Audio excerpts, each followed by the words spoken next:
बात करने वाले हैं बेसिकली आज हम लोग बात करने वाले हैं आर्टिकल 22, 23, 24 इन सब चीज़ों को, है ना? 21 ए तक हमने पिछली क्लास में डिस्कस कर लिया था, right to life and liberty and right to education. आज की जो क्लास होगी उसमें हम लोग बात करेंगे पर्सन जो है उसको आर्बिट्रेरी अरेस्ट नहीं किया जाएगा, protection against arrest and detention, मतलब किसी भी इंसान को बिना किसी वजह के डिटेन नहीं किया जाएगा, या फिर जब डिटेन किया जाएगा लॉ के अंदर में तो कितने टाइम में उसको मजिस्ट्रेट के पास लेके जाना है, क्या क्या उसको और राइट्स वगैरह मिलेंगे। तो इनकी बात जो है आर्टिकल 22 कहता है। आर्टिकल 22 में बेसिकली अगर हम बात करें तो दो राइट्स हैं। क्या क्या है वो दो राइट? पहला कि एक सेकंड,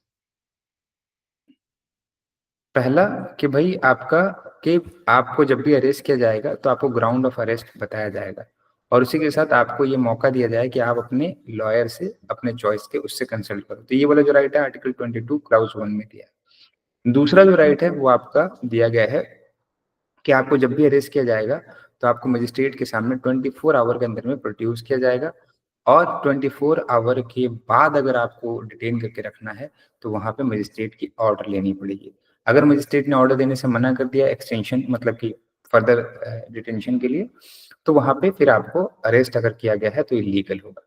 ठीक है, तो बेसिकली क्या है कि कहने का मतलब है कि आर्टिकल 22 क्लाउज 1, 22 क्लाउज 1, ठीक है, एक सेकेंड, आर्टिकल 22 क्लाउज 1 और आर्टिकल 22 क्लाउज 2, ये दो हैं जो दो राइट्स की बात करते हैं। एक कहते हैं कि भाई जब आपको डिटेन करेंगे तो हम उसका ग्राउंड बताएंगे, कि भाई हम अरेस्ट करेंगे तो उसका हम ग्राउंड बताएंगे क्यों हम आपको अरेस्ट कर रहे हैं, और आपको हम मौका भी देंगे कि भाई अपने लॉयर को खड़ा करो कोर्ट में, उससे कंसल्ट करो, उससे बात करो, और जब कोर्ट में आपको आपके लिए बेल वगैरह करवानी होगी तो आप अपने लॉयर को वहां पे खड़ा भी करो। दूसरा जो है वो ये है कि जब हम आपको डिटेन करेंगे तो हम आपको सिर्फ और सिर्फ 24 घंटे ही रखेंगे, मतलब पुलिस जब आपको अरेस्ट करेगी तो सिर्फ और सिर्फ 24 घंटे ही आपको रख सकती है बिना मजिस्ट्रेट की परमिशन के।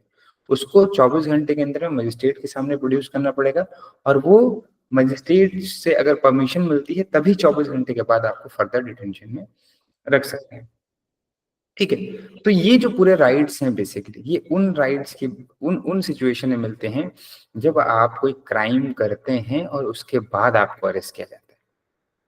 ठीक है, तो यहाँ पे ये जो ऊपर में आप देख रहे हैं पहली सिचुएशन क्या है कि जब आप कोई क्राइम करते हैं तो आपको अरेस्ट किया जाता है। अरे यार, एक मिनट, मुझे एक इंपॉर्टेंट कॉल आ रही है, मैं थोड़ा सा कॉल ले लूँ, है ना?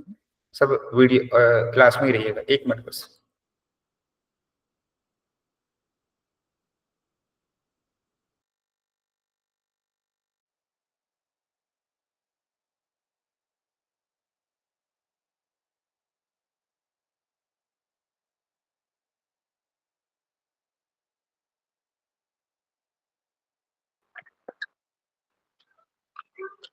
आमिर कहाँ चले गए बिलाल भाई? आमिर सर को थोड़ा काम आ गया। अच्छा।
Okay, hello everyone, sorry for the inconvenience.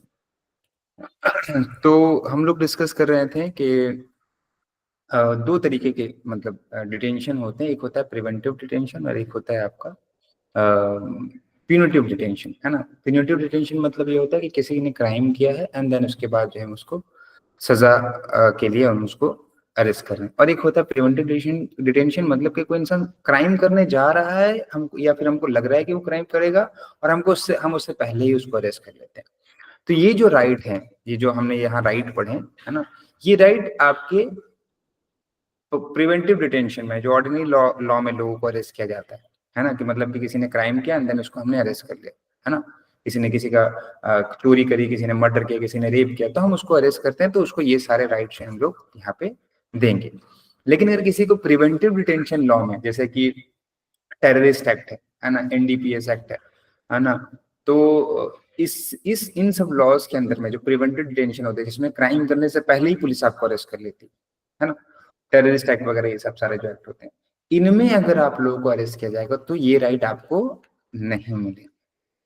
ठीक है, तो ये राइट नहीं मिलेंगे तो क्या मिलेंगे, तो उसके लिए जो है आर्टिकल 22 क्लाउज 4 एंड 22 क्लाउज 4 से लेकर 22 क्लाउज 7 तक जो है चीजें इसमें डिस्कस की। तो पहला एक पार्ट ये है, आपको ऐसे समझना है कि कोई भी इंसान को अगर डिटेन किया जाएगा ऑर्डिनरी लॉ में, जो मतलब कि कोई क्राइम करता है और फिर उसको अरेस्ट किया जाएगा, तो उसको ये बेसिक से राइट्स हैं जो उसको मिलेंगे। बेसिक से राइट्स में क्या है आपके, कि भाई उसको अरेस्ट का ग्राउंड बताया जाएगा, उसको जो है वो एक वकील दिया जाएगा कि भाई वो वकील को से अपनी सारी बातें डिस्कस कर सके, उसका वो वकील उसको कोर्ट में प्रेजेंट कर सके, रिप्रेजेंट कर सके। फिर उसके बाद जब पकड़ा जाएगा तो 24 घंटे के अंदर में उसको मजिस्ट्रेट के सामने रखा जाएगा, और फिर जब उसको मजिस्ट्रेट के सामने रखा जाएगा तो मजिस्ट्रेट अगर उसकी परमिशन बढ़ाता है डिटेंशन की, तभी वो फर्दर कस्टडी में रखा जाएगा, अदरवाइज उसको हम रिलीज कर देंगे। तो ये कुछ राइट्स हैं जो कि ऑर्डिनरी लॉ में किसी पर्सन को अरेस्ट किया जाएगा तो उसको मिलेंगे। लेकिन अगर किसी पर्सन को प्रिवेंटिव डिटेंशन लॉ में अरेस्ट किया जाएगा तो उसके ऊपर ये लॉ एप्लीकेबल नहीं होंगे, उसके ऊपर वो लॉ एप्लीकेबल होंगे जो 22 क्लाउज 4 से 22 क्लाउज 7 तक दिए गए। वो सब क्या है, उनको चलिए देखते हैं। ठीक है, तो सबसे पहला है कि जो भी पर्सन होंगे प्रिवेंटिव डिटेंशन लॉ में अरेस्ट हुए हैं, उनको क्या क्या राइट्स मिलेंगे, क्या क्या चीजें हैं, पहले उनको समझने से पहले समझते हैं कि इनका ऑब्जेक्टिव क्या है। तो पहले ही बात समझिए कि जो प्रिवेंटिव डिटेंशन जो लॉ है, उनका ऑब्जेक्टिव है कि किसी भी पर्सन को क्राइम करने से पहले रोक दें, डिटेन कर लें, है ना। कि भाई अगर उसको हमने पकड़ा नहीं तो कल जाके कहीं पर बम ब्लास्ट कर देगा, उसको हमने कल पकड़ा नहीं तो कल जाके वो कहीं पर टेररिस्ट एक्ट कर देगा।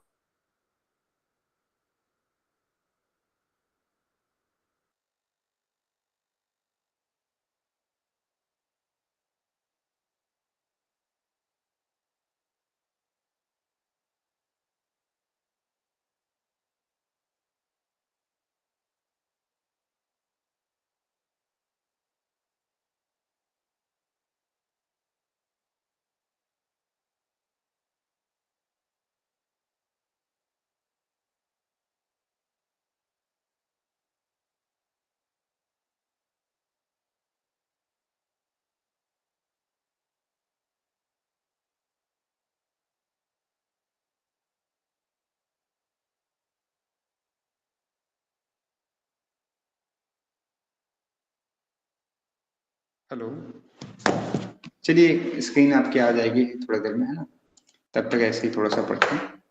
तो मैं कह रहा था कि जो प्रिवेंटिव डिटेंशन में जो अरेस्ट करने का मेन पर्पस होता है, जो ऑब्जेक्ट होता है, जिसके जो रीजन होता है अरेस्ट करने का, वो बेसिकली वो होता है कि भाई हमें किसी क्राइम को होने से रोकना, है ना। कोई इंसान क्राइम करने जा रहा है और हम उसको क्राइम करने से पहले ही अरेस्ट कर लेते हैं। तो किसी भी इंसान को अगर क्राइम करने से पहले प्रिवेंटिव लॉ जो है, उनके प्रिवेंटिव डिटेंशन लॉ जो है उनके अंदर अगर अरेस्ट किया जाता है, तो वो इंसान जो है, वो ये जो राइट है कि 24 घंटे के अंदर में हमको हाजिर किया जाए, वो ये जो राइट है कि भाई उसको रिप्रेजेंटेशन मिले, उसको ग्राउंड बताया जाए, ये सब राइट उसको नहीं मिलेंगे। तो राइट क्या मिलेंगे उसको हम लोग इसमें आगे देखेंगे। अगर आप लोग के पास बेरेक्ट है तो बेरेक्ट खोल लीजिए जब तक के लिए। क्या क्या मिलेंगे राइट उसको देखते हैं। सबसे पहला है कि आपका आर्टिकल 22 क्लाउज 4।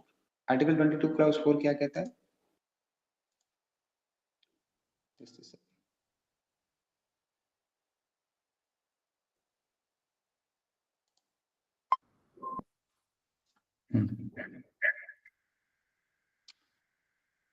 सो आर्टिकल 22 है क्लाउज 4। आर्टिकल 22 क्लाउज 4 क्या कह रहा है इसको चलिए देखते हैं। एक सेकंड स्क्रीन शेयर करता हूँ।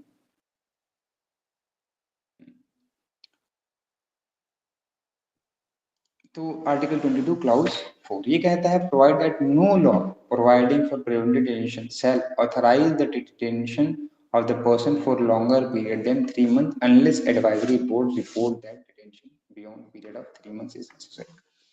तो कोई भी इंसान का नॉर्मल रूल क्या है कि भाई आप 24 घंटे से ज्यादा उसको अरेस्ट नहीं कर सकते अनलेस एंड अनटिल आपने मजिस्ट्रेट से परमिशन ली। लेकिन किसी इंसान को अगर आप प्रिवेंटिव डिटेंशन के अंदर अरेस्ट करते हैं, उसको डिटेन करते हैं, तो उस केस में उसको आप 3 मंथ तक अरेस्ट करके रख सकते हैं, या कह लें डिटेन करके, है ना, डिटेन करके रख सकते हैं। डिटेन का मतलब आप लोगों को पता ही है, डिटेन मतलब कि किसी इंसान को एक जगह पे कैद करके रखना। एक इंसान को 3 महीने तक अगर आप प्रिवेंटिव डिटेंशन में किसी को डिटेन करते हैं तो 3 महीने तक आप उसको रख सकते हैं। 3 महीने से ज्यादा जब अगर आपको चाहिए होगा तो एक एडवाइजरी बोर्ड बनेगी और उस बोर्ड की रिपोर्ट के ऊपर आप 3 महीने से ज्यादा जो है वो पीरियड एक्सटेंड कर सकते हैं। मतलब इनिशियल 3 महीने तक आप बिना किसी मजिस्ट्रेट की परमिशन के, बिना किसी से इजाजत लिए आप उसको रख सकते हैं। दूसरा कि एडवाइजरी बोर्ड में कौन से लोग होंगे। अब यहाँ पे तो एडवाइजरी बोर्ड में वो लोग होंगे जो कि या तो जज रह चुके हों या फिर क्वालिफाइड होंगे to be appointed as a high court जज।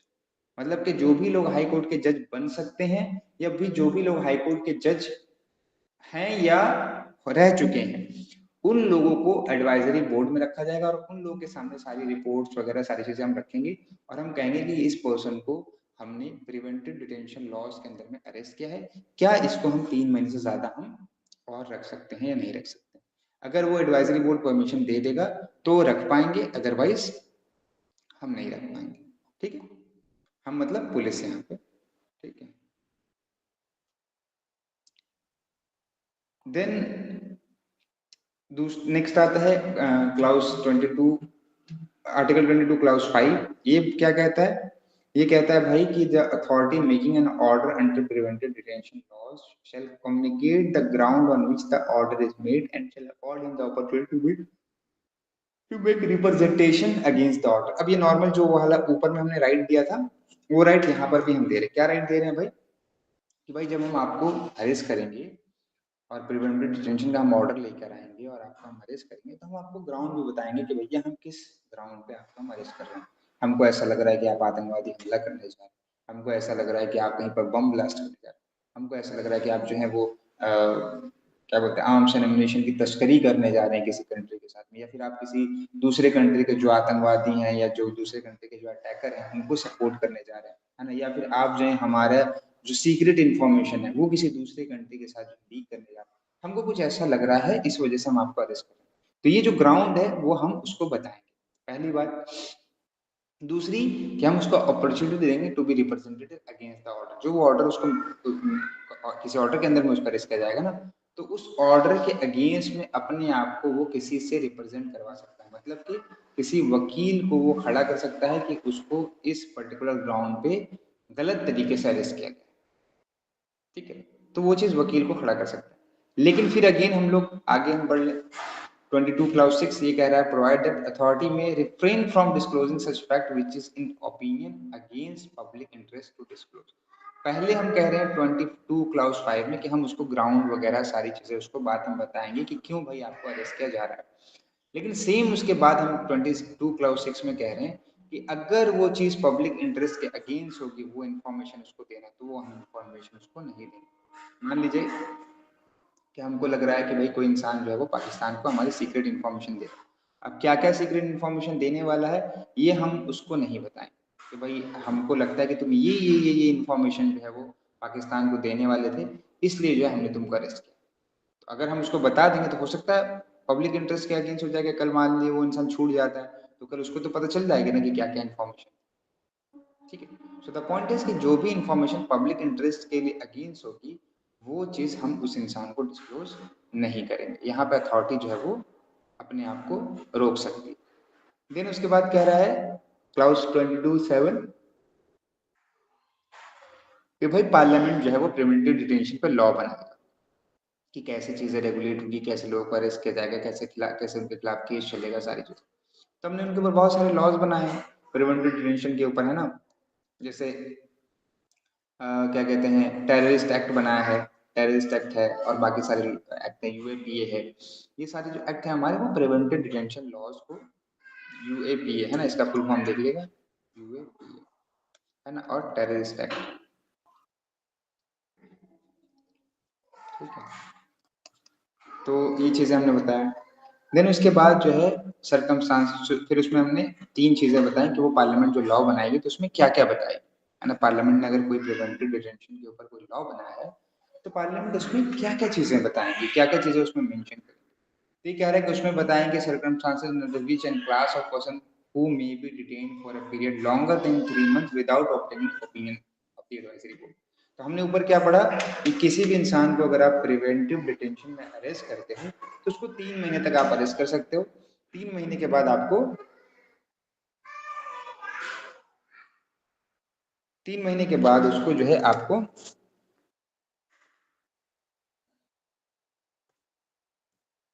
एक सेकंड, तो 3 महीने के बाद क्या होगा, उसको अगर रखना है डिटेंशन में तो आपको एडवाइजरी बोर्ड की परमिशन लेनी पड़ेगी। लेकिन पार्लियामेंट एक लॉ बना सकता है, और लॉ में क्या कहेगा कि किस सरकमस्टांसेस पे, किस सिचुएशन पे आप किसी पर्सन को अरेस्ट कर सकते हैं, प्लस कौन सी क्लास ऑफ पर्सन को, मतलब किस तरीके के लोगों को आप अरेस्ट करेंगे, तो उसके लिए आपको 3 महीने से ज्यादा अगर उसका डिटेंशन रखना है तो एडवाइजरी बोर्ड की जरूरत नहीं पड़ेगी। मतलब कि कुछ कुछ सिचुएशन में और कुछ कुछ पर्सन को अगर आप अरेस्ट करते हैं तो आप उसको 3 महीने से ज्यादा भी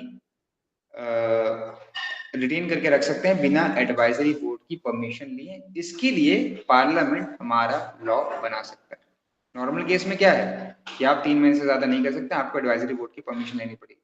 लेकिन अगर पार्लियामेंट लॉ बना देगा तो किसी सिचुएशन पे आप किसी को अरेस्ट करते हैं कि, या किसी क्लास ऑफ पर्सन को, या मान लीजिए क्लास ऑफ पर्सन मतलब किसी टेररिस्ट वगैरह का हम एग्जाम्पल पे ले कि जो आतंकवादी हमला करने जा रहा है, तो उसको हमने अरेस्ट किया है, तो उस सिचुएशन में पार्लियामेंट लॉ बना के कह सकती है कि भैया अगर आपने किसी को इतने सारे बम के साथ अरेस्ट किया है ना, और वो इंसान जो है किसी दूसरी कंट्री का है, हमारे यहाँ कहीं जाके ब्लास्ट करने वाला था, अगर आपने उसको अरेस्ट किया तो उसको आप 3 महीने से ज्यादा रख सकते हैं बिना एडवाइजरी बोर्ड की परमिशन। अगर ऐसा कोई लॉ बना दिया है तो हम लोग, तो वो लॉ वैलिड होगा, काम करेगा बेसिकली। दूसरा है the maximum period for which a person may be detain under preventive detention laws, कितने टाइम के लिए मैक्सिमम पीरियड के लिए अरेस्ट हो सकता है वो इंसान, उसके लिए लॉ बनाएगा कि भाई उसको 6 महीने के लिए मैक्सिमम अरेस्ट किया जा सकता है, 1 साल के लिए किया जा सकता है, 2 साल के लिए, 5 साल के लिए, इसके ऊपर भी पार्लियामेंट लॉ बना सकता है। एंड कौन सा प्रोसीजर जो है वो एडवाइजरी बोर्ड जो है वो फॉलो करेगी जब उनको परमिशन देनी होगी, नहीं देनी होगी, या कैसे पूरा का पूरा एडवाइजरी बोर्ड जो है हमारा वो काम करेगा, इसके ऊपर भी जो है हमारा पार्लियामेंट जो है वो लॉ बना सकता है। तो 3 सिचुएशन बताई है, 3 सिचुएशन के ऊपर हमारा पार्लियामेंट प्रिवेंटिव डिटेंशन के ऊपर लॉ बना सकता है, एंड वो लॉज जो है हमें बेसिकली फॉलो करने, हमें मतलब कहने का मतलब है जो चीजें, जो अथॉरिटी होंगी इन सब काम में इंडल्ज होंगी डिटेंशन करने में, अरेस्ट करने में, उनको बेसिकली कहने का मतलब है फॉलो करने होंगे, और उनको ये सब कुछ राइट्स भी वो देंगे, ठीक है। तो ये बेसिक सा छोटा सा आपका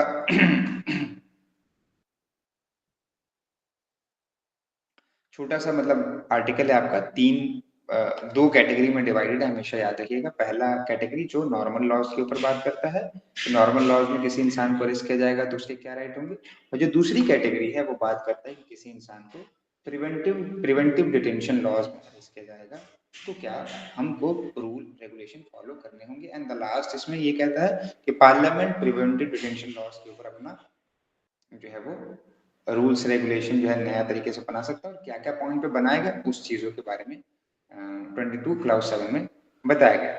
देन उसके बाद सुप्रीम कोर्ट ने कुछ गाइडलाइंस इशू की थी AK Roy versus union of Hyundai case में, जो कि आर्टिकल 22 से रिलेटेड है। क्या क्या है वो गाइडलाइंस, कि जब भी किसी पर्सन को, ये इंपॉर्टेंट है आपके आंसर में आपको लिखना जरूरी है इसलिए मैं आप लोगों को बता रहा हूँ, कि किसी पर्सन को डिटेन किया जाएगा, ठीक है, तो फैमिली मेंबर को उसको इन्फॉर्म किया जाएगा about detention and the place of detention, कि भाई उसको डिटेन किया गया है। जैसे मान लीजिए कोई इंसान, कोई पुलिस आके मुझे डिटेन करती, तो मेरे घर वालों को इन्फॉर्म किया जाएगा कि भैया आपके जो बच्चे, आपके जो बेटे हैं या जो भी हैं, उनको हमने अरेस्ट किया है, और अरेस्ट करके हमने इनको कहाँ रखा है, ठीक है।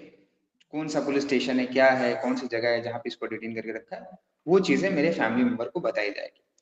दूसरा है कि detenu must be detain in the place where the habitually reside unless in certain circumstances detention at other place is feasible. Detention जब मेरा होगा तो मुझे कहाँ डिटेन करके रखा जाएगा, जहाँ पे मैं ऑर्डरली रहता हूँ।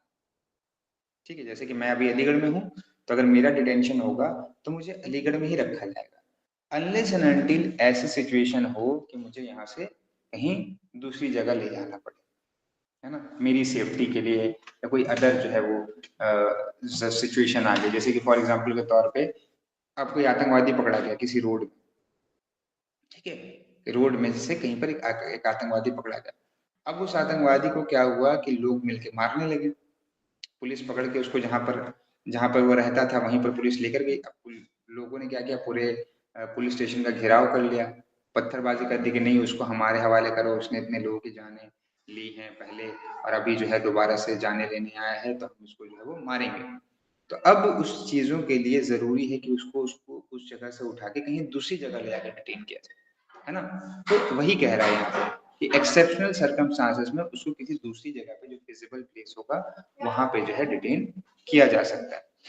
थर्ड कह रहा है इसमें कि detenu must be entitled to book writing material on food visit from family and friends, है ना। जो भी डिटेन जिसको भी आप करेंगी उसको अगर किताबें पढ़नी है तो आप किताबें देंगे, लिखना है कुछ तो पेन पेंसिल वगैरह कॉपी वगैरह देंगे, है ना। उसको उसका खुद का खाना जो है उसको मिले, है ना, वो भी आप उसको प्रोवाइड करेंगे।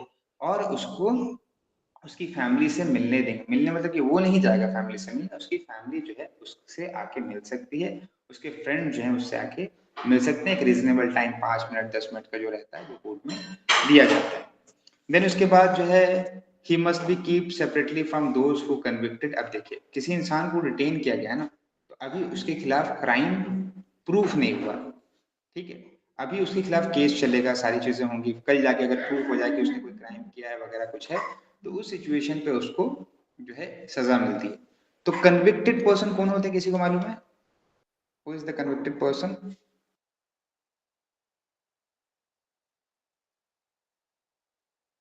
कन्विक्टेड पर्सन कौन होते हैं, किसी को मालूम है? Who is the convicted person? Firoz, Bilal, बताइए।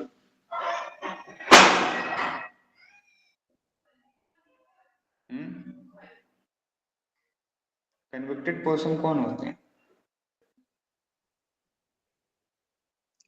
चलिए कोई नहीं, मैं समझ सकता हूँ भाई, आप लोग अभी नए नए लॉ में इंटर हुए। तो कन्विक्टेड पर्सन जो है वो पर्सन होते हैं जिनके खिलाफ केस जो है वो प्रूफ हो जाता है और वो सजा काट रहे होते हैं, ठीक है। मतलब कहने का मतलब किसी को सजा दे दी गई, कन्विक्ट कर दिया गया कि भाई आपके खिलाफ ये सबूत गवाह सारी चीजें मिली हमें और इसके बेसिस पे हम ये मानते हैं कि आपने ये गुनाह क्राइम किया है और इसलिए हम आपको 5 साल की सजा, 10 साल की सजा, 15 साल की सजा, जो भी सजा हम आपको दे रहे हैं। तो जिन पर्सन की सजा जो है वो कंफर्म हो जाती है वो कन्विक्टेड पर्सन होते हैं। और एक्यूज कौन होता है? जिनके खिलाफ अभी मुकदमा फाइल हुआ है और केस अभी चल रहा है। तो जब तक आपके खिलाफ केस चलता रहेगा आप एक्यूज रहेंगे, जिस दिन आपके खिलाफ केस खत्म हो गया और आप प्रूफ हो गया कि आपने वो क्राइम किया है, तो उस दिन से आप कन्विक्टेड पर्सन हो गए। तो यहाँ पे जो है किसी इंसान को अगर डिटेन किया जाता है तो वो क्या होता है, एक्यूज होता है ना, उसके खिलाफ अभी केस चलेगा आगे, तो उसको हमेशा जब भी रखा जाएगा जेल में तो कन्विक्टेड पर्सन जो होंगे उनसे अलग रखा जाएगा, क्योंकि कन्विक्टेड पर्सन जो है वो बेसिकली कहने का मतलब क्रिमिनल्स है ना, एक तरह से इन्होंने क्राइम किया है, इसका तो अभी प्रूफ नहीं हुआ किसने किया या नहीं किया, तो इनको उनके साथ रखना जो है एक तरह से सही नहीं है ना। एक जो खूंखार आतंकवादी और गुंडे और सब मवाली, उनके साथ एक ऐसे पर्सन को रख दो जिसका कंफर्म ही नहीं किसने क्राइम किया या नहीं किया, तो गलत हो जाएगा भाई, उनकी संगति में रहेगा तो बुरा ही हो जाएगा। तो इस वजह से इसको उनसे अलग रखा जाए। देन फिफ्थ पॉइंट की treatment of punitive character should not be meet out to, ठीक है। जब भी उसको हम अरेस्ट करेंगे तो भाई ऑब्वियस सी बात है कि अभी उसके खिलाफ मामला प्रूफ होना है कि भाई उसने क्राइम किया या नहीं किया, सारी चीज देखेंगे, सबूत गवाह सारी चीजें कोर्ट में लाई जाएंगी। तो अभी तो उसको सजा कंफर्म नहीं हुई ना, उसका जुर्म जो है कंफर्म नहीं हुआ कि उसने वो क्राइम किया या नहीं किया। तो इस वजह से उसके साथ कोई भी प्यूनिटिव कैरेक्टर वाला ट्रीटमेंट नहीं होगा। मतलब जो आप एक कन्विक्टेड पर्सन जिनको सजा मिल गई उनके साथ जो ट्रीटमेंट करते हैं वैसा ट्रीटमेंट उसके साथ नहीं करेंगे। उसके साथ ऐसा ट्रीटमेंट होगा जैसे नॉर्मल होता है, भैया कि आपके खिलाफ अभी मामला चल रहा है तो हम एक वैसा ट्रीटमेंट करेंगे, ऐसा ट्रीटमेंट नहीं करेंगे। या आप एक मुजरिम, कहने का मतलब ये, मुजरिम वो पर्सन होते हैं जिनको सजा मिल गई, तो उसकी तरह जो है हम ट्रीटमेंट नहीं करेंगे, उनको सजा दें, उनको मारें डांटें, कहें भाई क्राइम करके आए यहाँ बन रहा है ऐसा वैसा, समथिंग टाइप लाइक जो है वो नहीं होगा। समझ में आ रहा है बात कि नहीं आ रहा? 5 ये जो पॉइंट्स हैं समझ में? फिरोज कह रहा है हाँ। फिरोज बताओ क्या क्या 5 पॉइंट है, फटाफट जल्दी जल्दी एक लाइन में बताओ क्या है वो 5 पॉइंट्स। देख के ही बता लो, स्क्रीन में सामने कर देता हूँ।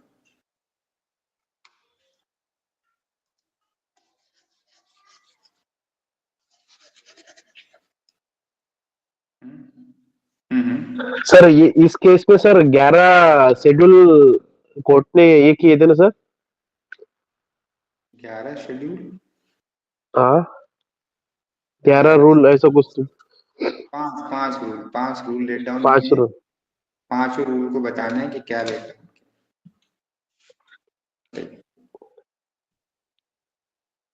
अभी मैंने 5 ना आपको बताइए क्या क्या क्या क्या क्या।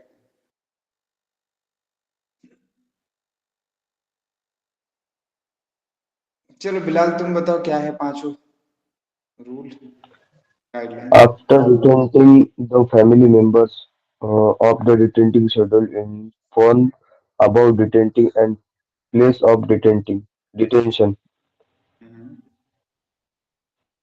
ठीक है, दूसरा उसके सिंपल बाद सिंपल हिंदी में डिटेन समझाओ, उतना कोई जरूरत नहीं इंग्लिश में। हाँ,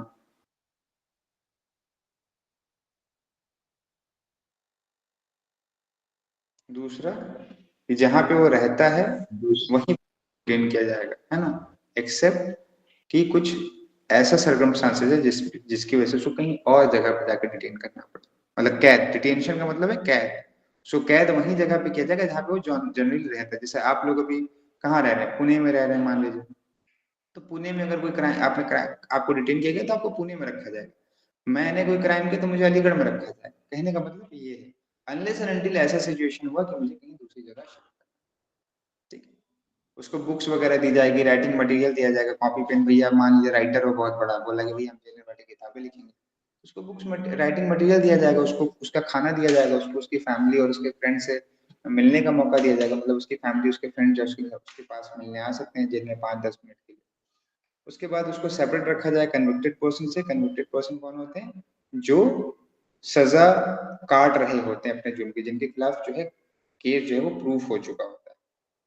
और लास्ट में कि उनके साथ कोई भी प्रिवेंटिव पुनिटिव कैरेक्टर वाला ट्रीटमेंट नहीं होगा, मतलब पुनिटिव मतलब कि उसको सजा की तरह उसके उनको दी जाए, है ना, कुछ ऐसा ट्रीटमेंट नहीं करेंगे जिससे उनके खिलाफ हम सजा दें, उनको हम सजा दें, उनको बस जेल के अंदर रखा जाएगा नॉर्मली, क्योंकि भैया आपके खिलाफ अभी केस प्रूफ नहीं हुआ है, सिर्फ आप जेल के अंदर रहोगे और उसके खिलाफ उसके अलावा कुछ नहीं।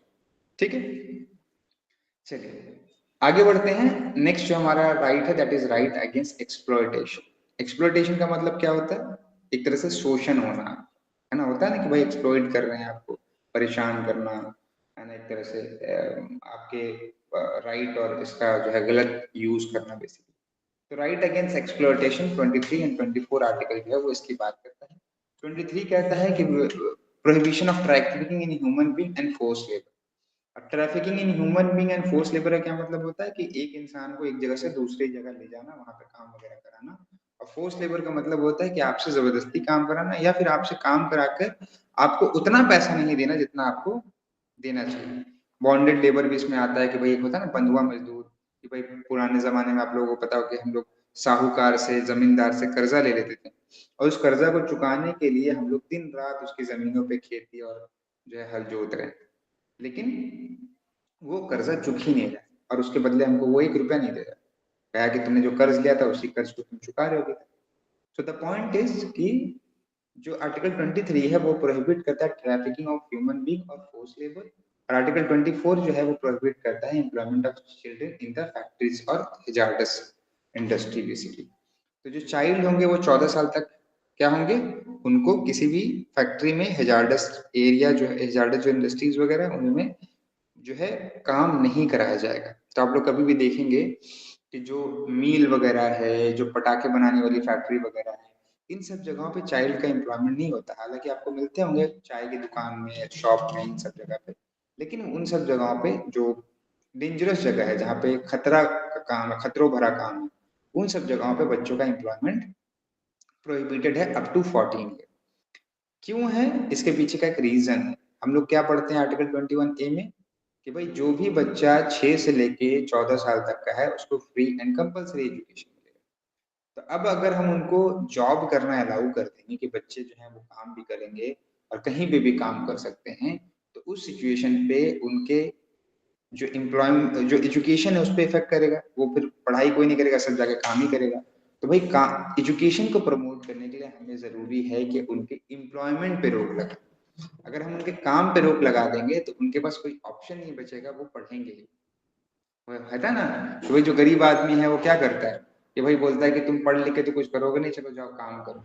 लेकिन हम काम पे ही रोक लगा देंगे और कहेंगे हम पढ़ाई तुमको हम फ्री में दे रहे हैं। ऑब्वियस सी बात है, कम से कम इस सिचुएशन में तो बच्चे को लेके हम पढ़ाएंगे ना। तो उसी चीज की यहाँ पे बात हो रही है कि भाई हम एक तरफ आपको कह रहे हैं कि आपको काम नहीं कराना है बच्चे को 14 साल तक, और दूसरी जगह हम ये कह रहे हैं कि आप पढ़ाओ अपने बच्चों को, पैसा आपको देने की जरूरत नहीं है, फ्री में आपको एजुकेशन देंगे, है ना। तभी ये दोनों चीज अचीव हो पाएगी, दोनों चीज हो पाएगी, कंप्लीट हो पाएगा, है ना। एक जगह पे हम कह रहे हैं कि नहीं कोई बात नहीं, आप काम भी कराओ बच्चे से, कोई दिक्कत नहीं है, और दूसरी जगह हम कह रहे हैं कि भाई हम बच्चे को जो है वो फ्री पढ़ाना है तो पैसा भी लगेगा। तो भाई गरीब आदमी कहाँ से लाएगा पैसा? तो इसी वजह से ये जो दोनों सेक्शन आर्टिकल, सॉरी दोनों आर्टिकल है 24 है 21A, दोनों एक दूसरे के साथ जुड़े हुए कैसे हैं? क्योंकि एक जो है फ्री एजुकेशन की बात कर रहा है और दूसरा कह रहा है कि बच्चों को फैक्ट्री वगैरह में काम करने से मना करता है। अगर वो काम करेंगे तो आपको सजा मिलेगी, माँ बाप को मिलेगी, और जो वहां पे काम करवा रहे हैं उनको मिलेगी। तो बच्चे को क्या होगा उससे कि आप फैक्ट्री में भेजेंगे भी नहीं काम करने के लिए, और दूसरा ये होगा कि भाई स्कूल में जब फ्री में बच्चे पढ़ रहे हैं तो माँ बाप पढ़ने भी भेजेंगे। समझ में आया दोनों कंसेप्ट? अब इसको थोड़ा सा हम लोग डिटेल में देखते हैं क्या कह रहा है। So prohibition of trafficking in human being and forced labor. Article 23 clause 1 provides that traffic in human being and beggar and other form of forced labor are prohibited, and any contravention of this provision shall be offense punishable in accordance with law. कोई भी इंसान human being का trafficking करता है, कोई भी इंसान बेगर करता है, कोई भी इंसान फोर्स लेबर करवाता है। अब ये तीनों वर्ड क्या है इसको मैं अभी एक्सप्लेन करूंगा। अगर ऐसा करता है तो वो मना है, प्रोहिबिटेड का मतलब है मना है। और अगर कोई भी इस चीज, इस रूल को तोड़ता है तो उसको कहाँ पनिशमेंट मिलेगी? As per the law. As per the law के लिए हमारे पास कौन सा लॉ है? हमारे पास आईपीसी पहले था, अभी बीएनएस हो गया। तो मतलब जो भी इंसान फोर्स लेबर, बेगर और ह्यूमन बीइंग का ट्रैफिकिंग करवाएगा उसको बीएनएस 2023 के अंदर में सजा मिलेगी। ठीक है, या इसके लिए हमने और भी अदर बहुत सारे लॉज बना रखे। ठीक है, तो बेसिकली क्या है ये? एक तरह से लोगों से जबरदस्ती काम कराना, लोगों को इधर उधर लेके जाना, एक स्टेट से दूसरे स्टेट हम उनको लेके जा रहे हैं, ट्रैफिकिंग करवा रहे हैं, या दूसरी कंट्री लेके जा रहे हैं वहां काम करवाने के लिए। आप लोगों ने मूवी देखी होगी केजीएफ, किसी ने देखी है KGF? Firoz, Aamir, Bilal. Yes sir. हाँ केजीएफ सर। क्या होता है कि माइनिंग के लिए लोगों को गांव गांव से उठा उठा के ले जाते हैं। तो क्या है वो? एक तरह से ट्रैफिकिंग ह्यूमन बीइंग है। आपने उसको उठाया वहां से लोगों को दूसरी जगह लेके चले गए उनकी मर्जी के बगैर, है ना, और वहां लेके काम करा। तो trafficking human being means selling और buying human being as goods for immoral और अदर पर्पसेस। तो अगर आप उन लोगों को एक जगह से उठा के दूसरी जगह दे भेज रहे हैं और उसमें क्या हो रहा है? सेल हो रहा है उनका, और दूसरा पर्सन उसको बाय कर रहा है। किस लिए बाय खरीद रहा है भाई? कि उनसे जो है वो कोई काम करवा सके या फिर उनको इमोरल तरीके से यूज कर सके। अब इसका एग्जांपल क्या है? तो जैसे कि होता है ना कि लड़कियों की तस्करी होती है ना, कि उनसे ले जाके उनसे प्रोस्टिट्यूट वाला धंधा कराया जाए। लोगों को पुराने जमाने की अगर आप मूवी देखेंगे तो उस टाइम गुलामों को बेचा जाता था।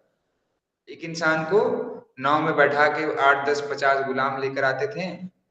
या वो इर्तुगुल वाले में भी आप लोगों ने शायद देखा होगा, उस सीन अगर किसी ने देखा होगा इर्तुगुल वाला पूरा सीरीज, तो उसमें भी सीन है क्या कि भाई वो गुलामों को रखता है, गुलामों को बेचता है ना, कि भाई ये गुलाम है 50 अशरफियों के, और ये गुलाम है 200 अशरफियों के, जो भी आप ले जाओ और गुलामों से काम करो, वो आपसे कोई पैसा वैसा गुलाम नहीं लेगा।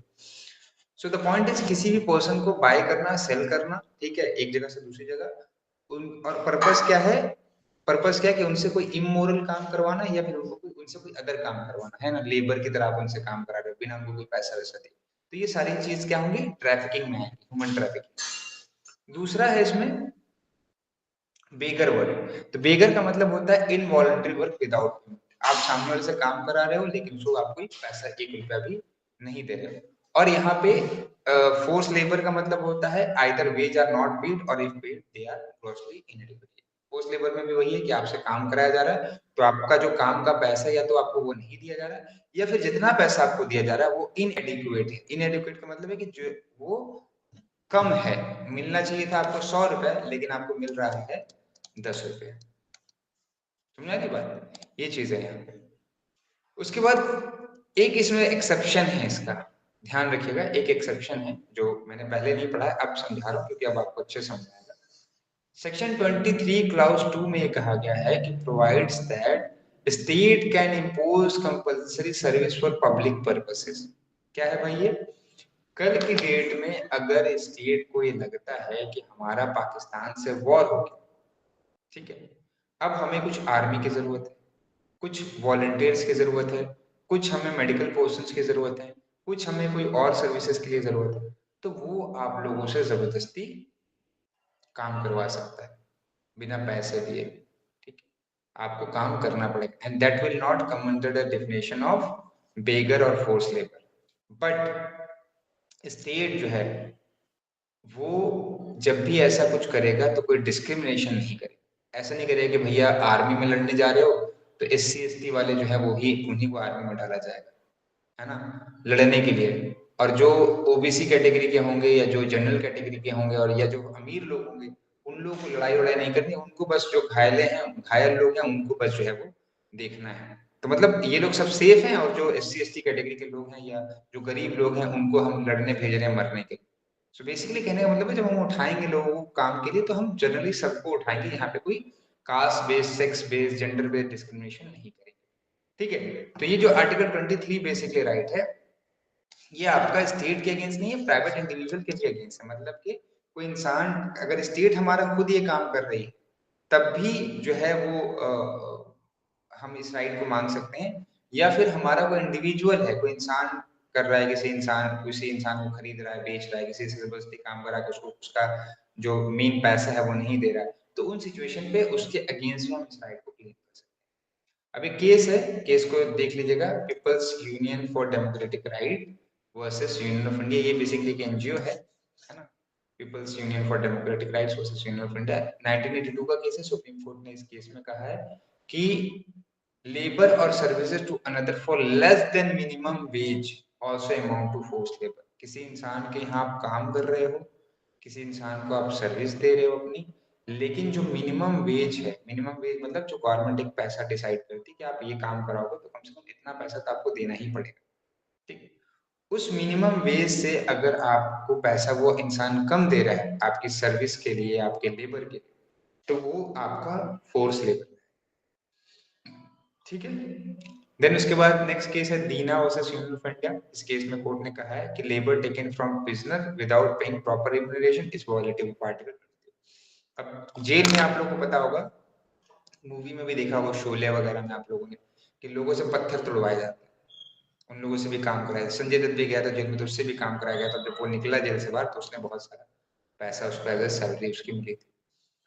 तो कहने का मतलब ये है कि जो जेल में आपसे जो काम कराया जाएगा, जेल में भी आपके काम के लिए आपको पैसा दिया जाएगा। अगर जेल में आपसे काम कराया जा रहा है एज ए लेबर और आपको पैसा नहीं दिया जा रहा तो वो भी आपके आर्टिकल 23 में जो राइट्स है उसका वायलेशन। ठीक है, ऐसा नहीं कि भाई तुम मुजरिम हो, तुमको कैसा पैसा नहीं, काम करो चुपचाप से, वैसा नहीं है। आपको जेल में भी अगर लेबर से आप एज ए प्रिजनर से आप अगर एज ए लेबरल काम करवा रहे हैं तो आपको उनका पैसा देना पड़ेगा। ठीक है, तो कि एक एक्ट है जैसे कि मैंने बताया कि IPC है, तो IPC में इमोरल ट्रैफिकिंग प्रिवेंशन एक्ट है 1954। मतलब किसी इंसान की अगर आप तस्करी करते हो उसको as a sex worker use करने के लिए, तो वो एक्ट इसमें पनिशेबल है। उसमें जो भी इंसान करेगा उसको यहाँ पे सजा मिलेगी। फिर उसके बाद है bonded labour system abolition act 1976। इसके अंदर में कोई भी इंसान किसी से बंधुआ मजदूरी कराता है। बंधुआ मजदूरी आप लोगों को मालूम होगा कि किसी साहूकार वगैरह से हम अगर पैसा लेते हैं और उनसे जो है वो उसके बदले वो काम करता रहता है उनके बीच बिना पैसे उनसे दिए हुए, तो उस सिचुएशन पे जो है वो बंधुआ मजदूरी और में आते हैं। तो उसको एबॉलिश करने के लिए, उसको इलीगल करने के लिए bonded labour system abolition act 1976 ये आया। तो बेसिकली ये एक्ट है ना, एक ये एक्ट प्लस बीएनएस 2023, ये सब मिला के अगर कोई भी पर्सन आर्टिकल 23 का वॉलेशन करता है तो उसको सजा देते हैं। तो आप इन सब चीजों को कहाँ लिखेंगे, इस वर्ड को जब इंटरप्रेट करेंगे कि अकॉर्डेंस विद द लॉ, ये जो वर्ड लिखा ना यहाँ पे accordance punishable, offence punishable in accordance with law, तो इसको जब आप इंटरप्रेट करेंगे तो आप लिखेंगे कि कौन सा लॉ, तो लॉ कौन सा होगा आपका, यही वाला bonded labour system abolition act 1976 है ना, और आपका इमोरल ट्रैफिकिंग प्रिवेंशन एक्ट 1956, और आपका बीएनएस भारतीय न्याय संहिता 2023। ठीक है, तो बेसिकली आपको इन तीनों एक्ट का लिखना है कि भाई जो अकॉर्डेंस विद लॉ की बात हो रही है हमारी, वो इन लॉ की बात हो रही है कि इन लॉ के अंदर में उन इंसानों को सजा दी जाएगी। अगर वो ट्रैफिकिंग करता है ह्यूमन बीइंग का तो मोरल ट्रैफिक में मिलेगी, अगर वो बॉन्डेड लेबर करवाता है, फोर्स लेबर कराता है तो उसमें मिलेगी, और अगर कोई अदर काम करवाता है तो उसके लिए बीएनएस में भी अदर अदर प्रोविजंस दिए गए हैं। क्लियर हो गया यहाँ तक, आगे बढ़े। फिरोज बिलाल आमिर क्लियर है, दस्तगीर ओके। नेक्स्ट आता है सिंपल सा हमारा आर्टिकल जो है वो चाइल्ड लेबर की बात करता है कि चाइल्ड लेबर प्रोहिबिटेड है कब तक, अप टू 14 ईयर एज। याद रखिएगा कि कोई भी बच्चा जो कि 14 साल तक की उम्र अभी कंप्लीट नहीं किया है उसको फैक्ट, देखिए कहाँ कहाँ पे याद रखिएगा, फैक्ट्री में, माइन में, और कोई भी हेजार्डस एम्प्लॉयमेंट में नहीं रखे। अब हेजार्डस एम्प्लॉयमेंट बहुत बड़ा टर्म हो जाता है। फैक्ट्री और माइनिंग तो आपको पता है, फैक्ट्री मतलब कोई भी फैक्ट्री हो सकती है, कपड़ा बनाने की फैक्ट्री हो सकती है, बैग बनाने की फैक्ट्री हो सकती है, ये जो बॉटल मेरे हाथ में इसको बनाने की फैक्ट्री हो सकती है। माइनिंग मतलब जहाँ कोयला खदान, सोना जहाँ से सॉरी हाँ माइनिंग वगैरह जहाँ कोयला वगैरह निकाला जाता है वो सब हो सकता है।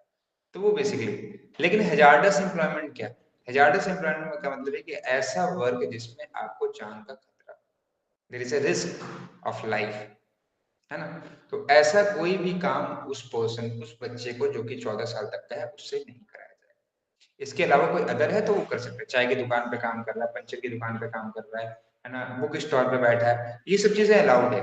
बट फैक्ट्री में, माइनिंग में, हेजार्डस एम्प्लॉयमेंट, इनमें बच्चे को अलाउ नहीं है 14 साल तक की उम्र में काम करना। अब क्या है देखिए इसको, इसमें केस है वही people's union of democratic right वाला 1982 का। इसमें कहा गया कि जो कंस्ट्रक्शन वर्क है is dangerous work and employment of children in construction work amount to violation of article. तो कंस्ट्रक्शन वर्क यहाँ पे कहीं मेंशन नहीं है, फैक्ट्री में भी नहीं आता, वो माइनिंग में भी नहीं आता, तो कहाँ है कंस्ट्रक्शन वर्क, हेजार्डस एम्प्लॉयमेंट। जहाँ पे कंस्ट्रक्शन हो रहा है तो ऑब्वियस सी बात है वहां पे भाई दीवारें बन रही हैं, मशीनें बड़ी बड़ी चल रही हैं, ऊपर से सामान गिर रहा है, नीचे सामान इधर हो रहा है, तो क्या है, एक डेंजरस एम्प्लॉयमेंट है वहां पे, कोई इंसान करेगा काम वहां पे तो एक खतरनाक है, उसके लिए जान का खतरा हो सकता है। तो इस वजह से सुप्रीम कोर्ट ने इस केस में कहा कि जो कंस्ट्रक्शन वर्क है वहां पे भी 14 साल तक के बच्चों को आप एम्प्लॉयमेंट नहीं दे सकते, अगर आप देंगे तो आर्टिकल 14 का वो वॉलेशन। ठीक है, दूसरा case MC Mehta versus union of India. इसमें कहा कि child below the age of 14 year can not be employed in any hazardous industry, mining and other work. The court laid down the guidelines for protection of economic, social and humanitarian rights of child. Court ने बहुत सारी guidelines की, लिखना नहीं है guidelines को, बस इतना लिखना है, economic and social and humanitarian right of child को बचाने के लिए कोर्ट ने यहाँ पे बहुत सारी गाइडलाइंस इस केस में इशू करी थी, और कहा था कि 14 साल से कम उम्र के बच्चे को हेजार्डस इंडस्ट्री, माइनिंग और अदर वर्क्स में नहीं रखा जाएगा। ठीक है, तो ये बेसिकली जो हमारा आर्टिकल है वो बेसिकली क्या करता है, सपोर्ट करता है हमारे डीपीएसपी को भी, जो कि आर्टिकल 39 ई एफ में दिए, ई और एफ में दिया। ठीक है, अब क्या है वो हम लोग उसको आगे फ्यूचर में जब पढ़ना होगा तो पढ़ेंगे, वैसे अभी इसको ध्यान रखिएगा। देन उसके बाद हमारा कुछ अदर राइट्स आते हैं तो इसको हम लोग कल डिस्कस करेंगे। कल हमारे 6-7 आर्टिकल कल खत्म हो जाएंगे, तो ऑलमोस्ट हमारा कॉन्स्टिट्यूशन 60% हो गया है, तो 3-4 क्लास में हमारा कॉन्स्टिट्यूशन भी खत्म हो गया। तो इसको याद रखिएगा, फ्रीडम ऑफ रिलीजन जो बहुत आजकल बहुत बड़ा एक इशू है, सेकुलरिज्म इंडिया में, इसको कल हम लोग डिस्कस करेंगे, एक रिलीजन के बेसिस पे क्या क्या राइट्स हमारे पास हैं। ठीक है। तो इनको कल हम लोग डिस्कस करेंगे। फ्रीडम ऑफ रिलीजन जो कि आर्टिकल 25 से लेकर 28 तक है, then freedom of minorities 29 and 30, and then article 32 जो कि रेमेडी की बात करता है और रेट्स की बात करता है, तो उनको डिस्कस करेंगे। देन उसके बाद डीपीएसपी हमारा आ जाएगा और सारा डीपीएसपी को हम लोग डिस्कस करेंगे, एंड देन आपका फंडामेंटल ड्यूटी, आपका इतना में ही कॉन्स्टिट्यूशन का सिलेबस है जिसको अभी हम लोग इतना डिस्कस करेंगे, एंड देन आपका कॉन्स्टिट्यूशन एंड हो जाएगा। किसी को कोई सवाल पूछना है यहाँ तक तो आप लोग समझ में आ रहा है क्लास? हाँ फिरोज बताइए। सर अपना यूट्यूब पे कॉन्स्टिट्यूशन के एक भी लेक्चर अपलोड नहीं किया लगता आपने। हाँ यूट्यूब पे मैंने बताया तो क्लास के स्टार्ट होने से पहले कि 2-3 दिन से जो है वो क्लास का जो वीडियो है वो ड्राइव पे नहीं आ रहा है, वो जब आएगा तभी हम उसको अपलोड कर पाएंगे। 3-4 दिन से अभी तक कोई भी वीडियो नहीं आया। चेंज देखा कि भाई जो हम लोग क्लास को एंड कर दे रहे ना अपनी साइड से, जैसे मैं जाके यहाँ पे इसको बंद कर देता वीडियो, तो वीडियो बहुत दिनों बाद आ रहा है, तो इस वजह से हम लोग करेंगे क्लास एंड होगा ऑटोमेटिक सबको लीव कर जाएंगे, तो उसके बाद थोड़ी देर में ऑटोमेटिक वीडियो आ जाए, ठीक है। तो यहाँ तक रखते हैं आज की क्लास, बाकी जो चीजें हैं उसको हम लोग फिर कल डिस्कस करेंगे, है ना। इसी टाइम पे आपकी क्लास होगी 9:30 से 10:30 तक। कल हम लोग कोशिश करेंगे कि 6 आर्टिकल हमारा कवर हो जाए। तो जो भी है कल तक सब रिवाइज करिएगा, एंड देन मॉर्निंग में आपकी क्लास होगी उसको ज्वाइन करिएगा, ठीक है। Okay everyone, good bye and good